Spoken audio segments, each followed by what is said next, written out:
Good morning, Gary. So congratulations. How did you celebrate when you know you are elected?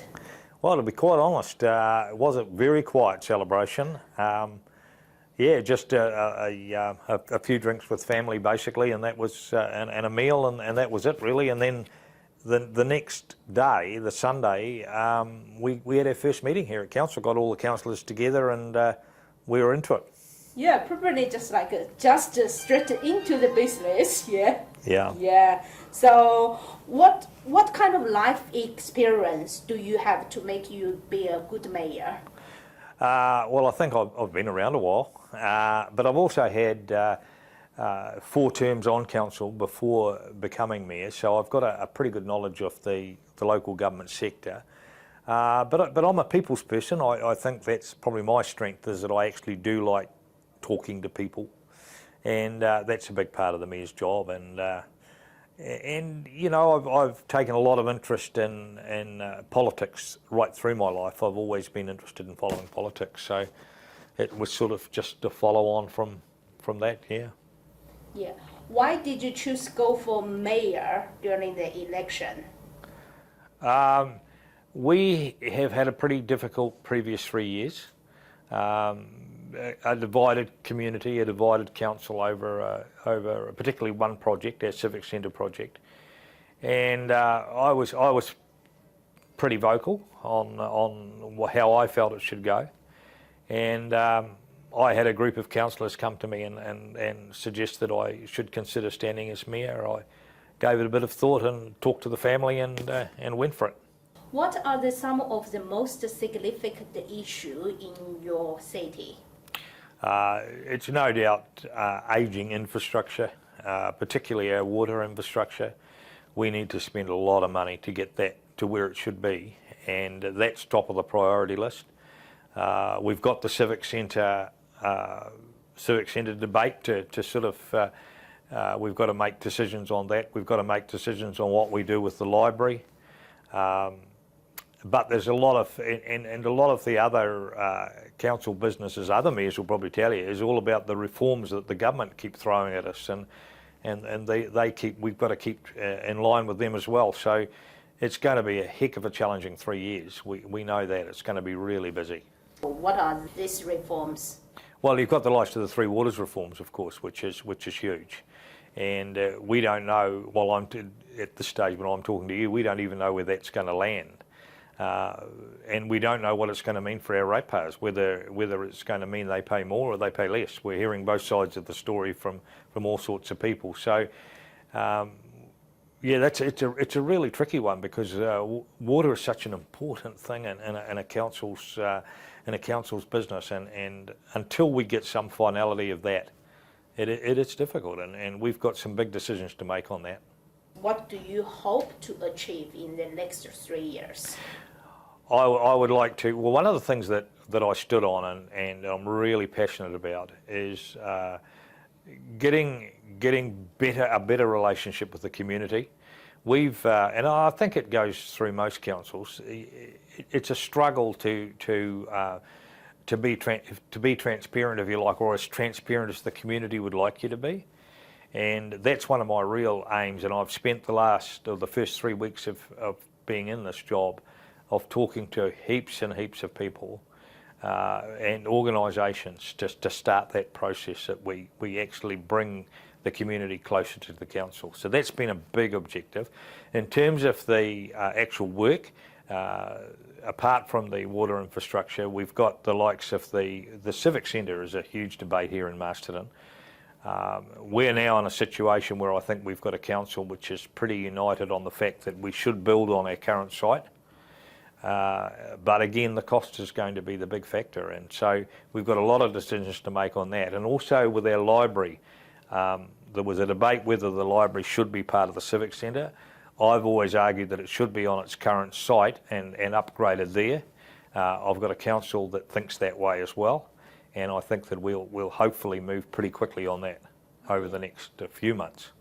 Yeah. So you just mentioned you will focus on bring the council more close to the people. So could you give me some example to that? Well, I personally use social media. I've got my own social media Facebook page, Masterton Matters, which is very popular, and I'm going to continue with that under the mayoral banner. But it comes down to a lot of it is just meeting with people and actually face-to-face meetings. As I say, I've had heaps of face-to-face meetings with people and organisations in the council offices here already, just to go right back to the grassroots and explain to them what we're trying to do, what we've got on our plate, and taking them along with us as we go.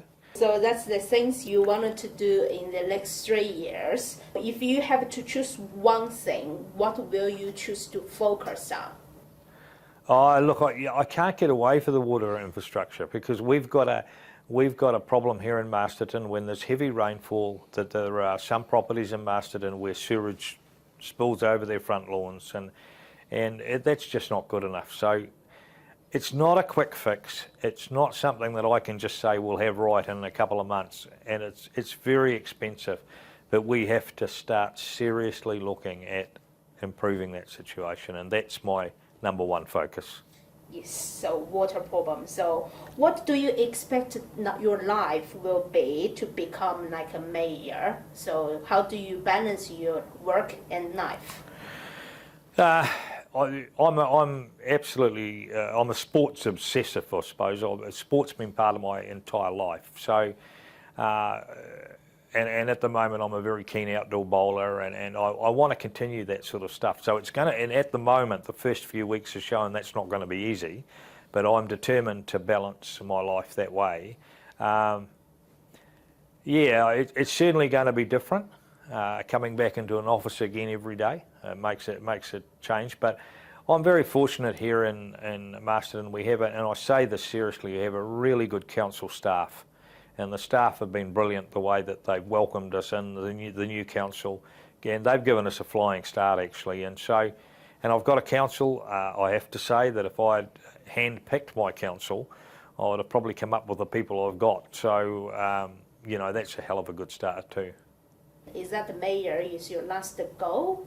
After 3 years, if it's campaign again, will you run something else? No. I'm looking on this purely at the moment as a 3-year challenge, and I want to aim to be if Masterton to be in a better position than they were when I took over. So. Who knows what will happen in 3 years' time? I might think, well, I need to do another 3 years to finish things off. But at this point, I'm looking at the 3 years. We've got we're in a good position as we've got a number of councillors who are potential mayors, I would say, and I say that seriously. They really are. We've got 3 or 4 that could step into this position, and so it'll be interesting to see how that evolves as well over the next 3 years. What do you think about the level of voter engagement, the voter rate?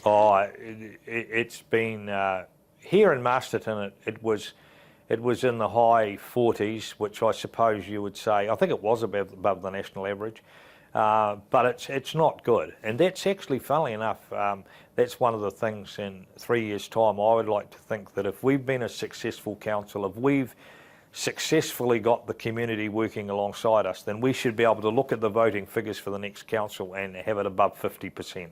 And I would really like to see that. What will you do to get more young people to get involved?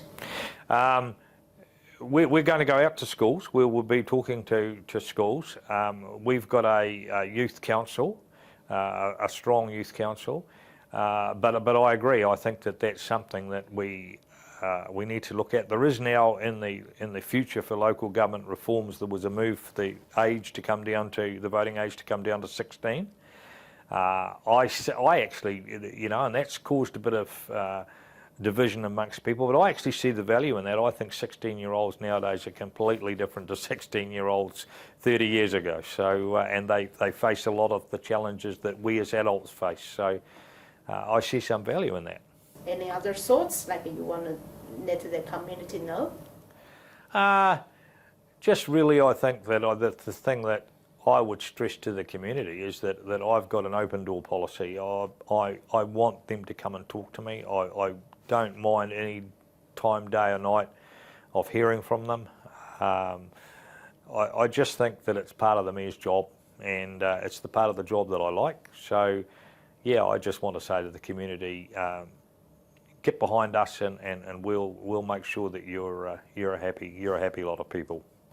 When I come back to interview after 3 years, what will you accomplish? I think you'll say to me that you've been the best mayor in New Zealand. No, seriously, if we've got that community engagement right, and I can walk out on the street and nobody is saying to me, Gary, you're not listening to us, you're not transparent. Why do we bother even filling in any surveys, because you're not going to take any notice of them? That's the sort of thing I've been getting coming into this election. If I can walk up the street and I don't hear that sort of thing, I'll be happy.